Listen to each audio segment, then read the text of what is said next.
Hey there, welcome to Violet's DIY Style. I'm Violet. If this is your first time to my channel, I hope you consider subscribing. Also, don't forget to click on that bell button so you can be notified every time I upload a new video. And if you enjoyed this tutorial, don't forget to give me a big thumbs up and share with friends and family. Also, wanted to let you guys know that I am posting every Sunday here on YouTube a new tutorial, so I hope you guys enjoy. So today I'm going to be making DIYs basically with one item, which are these building blocks. And what I did was stain half of them and leave the other half natural. And I am using 4 of the larger or longer size boxes that come with these building blocks. Now, if you only find the smaller boxes, you'll need basically about 8 of them. So just give or take, depending again on what size you want of tray. So what I'm doing is I'm just going to attach 3 of the building blocks together to form one big box. And all I'm doing is using wood glue for that. And I'm just going to continue doing this until I completely finish attaching all of these stained ones together. And then I'm going to do the same process with the ones that are not stained. So just continue gluing all of these together. You can glue as many as you like, but I just wanted that square look, so I just went ahead and glued 3 of the building blocks together. I thought that looked like a perfect square for me. So another idea, if you don't want the natural or the stained color of wood on these building blocks, you can just paint them 2 different colors or paint them one color in 2 different tones. Basically, that's where your creativity and your style will come in. Once you're done doing that and everything is nice and dry, you can start making whatever pattern you like with your squares. You can make any kind of design or anything just to form the tray that you want to form. I just kind of kept it simple and just made a small checkered board type square in the center of my tray, and then just went around it with the other colors. First I went in with my stain, and then I'm going to go around with my natural wood colors.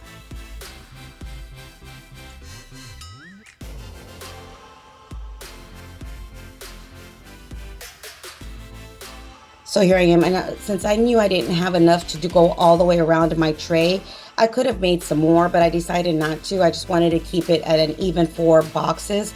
All I did was do the top and bottom in the natural color tone of my wood blocks. Then I did the same process, but this time instead of getting individual building blocks, I'm getting each one of these squares and gluing them together. So I'm just going to start gluing all of them by rows going downwards. Just whatever makes it easier for you to make your tray, you do it your way.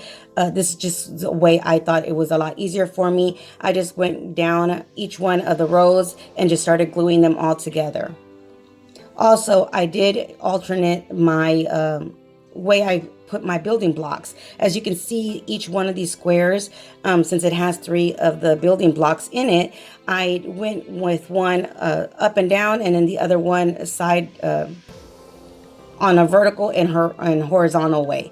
That makes more sense. So just go ahead and make any pattern with it you like, and then just continue gluing each one of these rows together. I'm going to be uploading this tutorial on Mother's Day, so I also wanted to say Happy Mother's Day to all the mamas out there. I hope you guys have a great one and everyone spoils you the way you deserve to be. So once you're done and everything is glued together, this is the way they look, your little rows. And now you just do the same process again and glue all of these rows together. Once I glued all these rows together and the tray was complete, I did put clamps, or you can even use something heavy on either end of your tray and squeeze it together in order for that glue to squeeze together and your tray to be all nice and even and sealed together.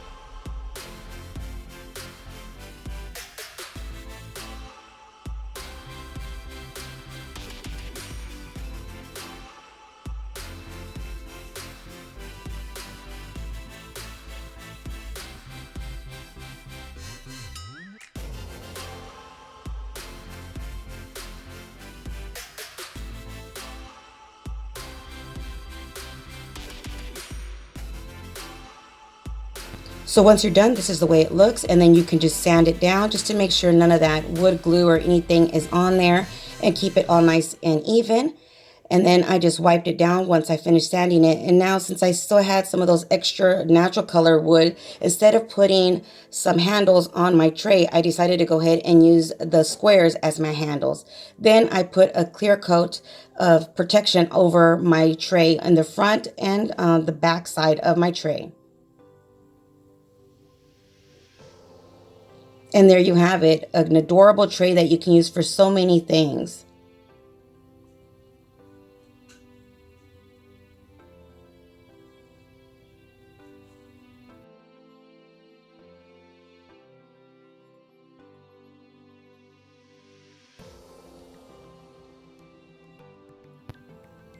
So the next one, I had two of these cutting boards, and again, some more of the building, those square blocks that I made. So I decided to make a long tray with these wooden cutting boards just to use as a set with my other tray. So all I'm doing is using some hot glue and wood glue and attaching these together. And then I'm going to use some popsicle sticks, which is going to be the bottom of my tray, just to make it and give it some more stability. And then I flipped it over and attached those blocks on the either end for handles. This one was really easy to make.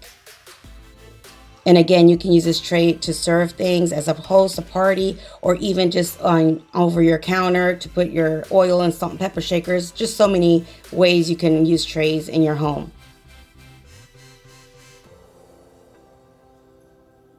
So our next one DIY that we're going to be making was a fun one. I'm just going to recycle this rug that I used during the fall that I had painted on, and I'm going to cut out a Mickey Mouse head. And what I did was just kind of eyeball it and then make my own pattern. And I'm going to make two of these with one of the rugs that I just showed you.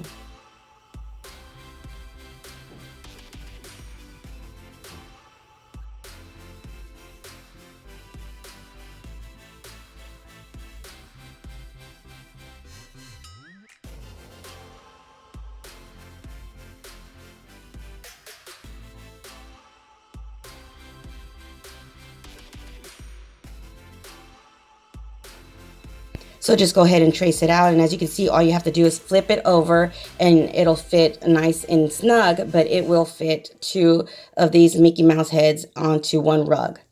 And then just grab your scissors and cut it out.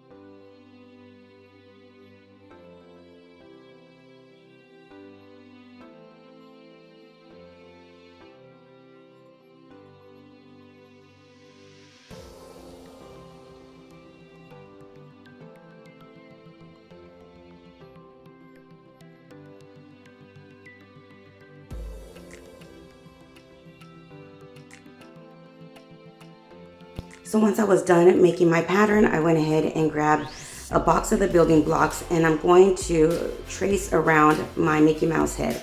Now, my first initial thought was to glue the building blocks onto my Mickey Mouse pattern, but then I decided I wanted to use this as a lantern, so I wanted it to be backless, I guess you could say. That would be the easiest way to say it. So I just ended up putting the blocks on top of my Mickey Mouse just to have a pattern, but I did not glue it on, and you'll see me remove it at the end. So all you do is just, you don't even have to really cut the rug. You can just easily make a pattern with paper and do the same thing. But like I said, the first initial thought was I was going to use this as a tray and use the area rug as the bottom part of my tray. So just an option if you want to use this as a tray. But just go ahead and work around your Mickey Mouse head with the blocks to form your pattern, and then you can start gluing all of your building blocks together.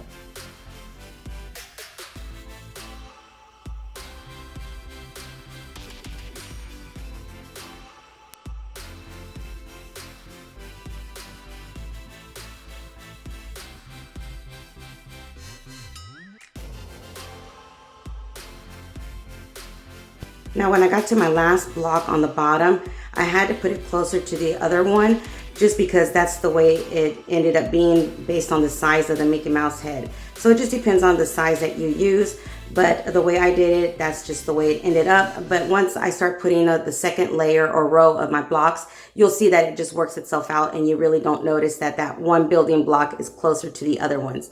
So once you do your first layer of blocks and you have them measured out, you can just start gluing your second row around. And all I did was use my hot glue gun for this. Now, if you're going to use this outdoors more, or somewhere where it might fall or something like that, you might want to add some permanent glue like E6000, or even at Dollar Tree they have that permanent glue that works really, really good. You might want to use some of that, or even wood glue. But I was comfortable using just the hot glue gun for this part.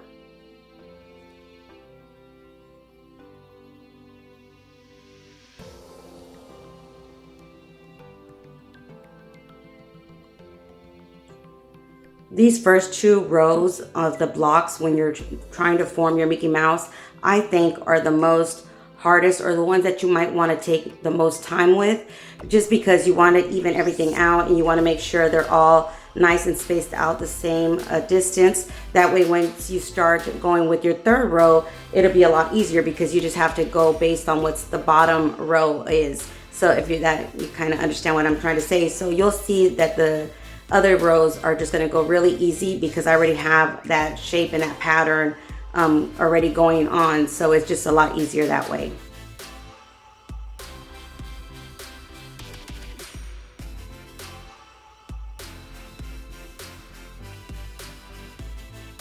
Once I started making this Mickey Mouse planter, I thought, oh, there's so many ways you can do this. You can make just a circle, you can make a square, and I know I'm going to be making quite a few of them, different designs. You guys let me know if you want me to make a tutorial of the different ones that I'm going to be making, because I know I am going to be making quite a few different shapes of these hanging lanterns.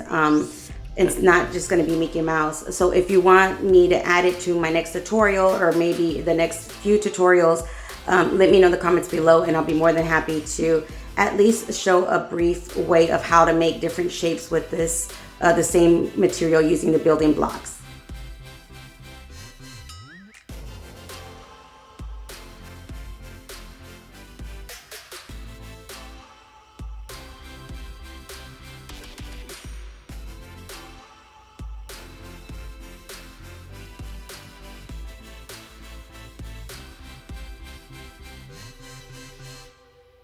When you're laying your block down, just press on it quite just a little bit, just to make sure that it's well attached to your bottom blocks. So just go ahead and add your glue and then press nice and tight onto your other ones, just to make sure that it's held tightly onto each one of them, because you wouldn't want this to fall apart, even especially if you're going to add something a little bit heavier than just some succulents or an air plant.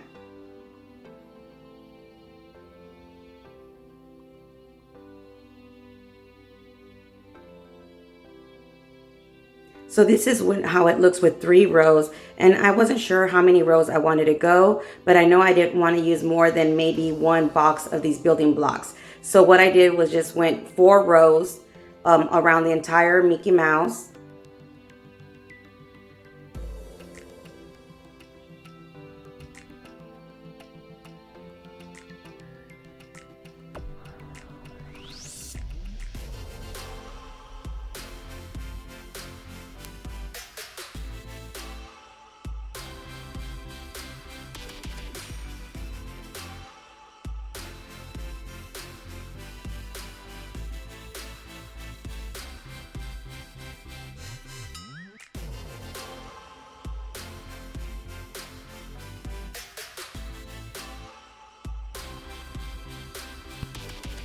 And this is the way it looks with the 4. Now you can leave it as is like this if you want, but I wanted more of a larger bottom, if that makes sense, and you'll see what I mean.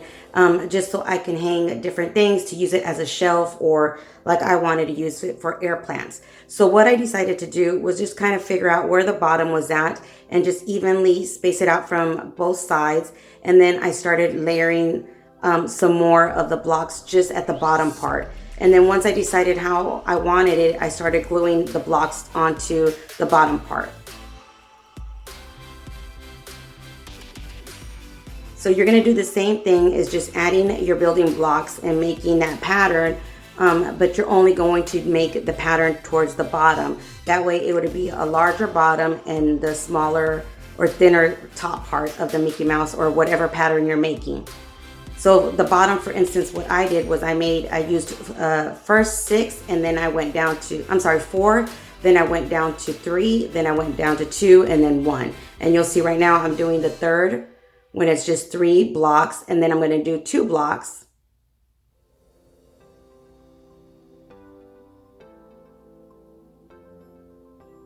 And then the 1. And to me, that was wide enough for what I wanted it.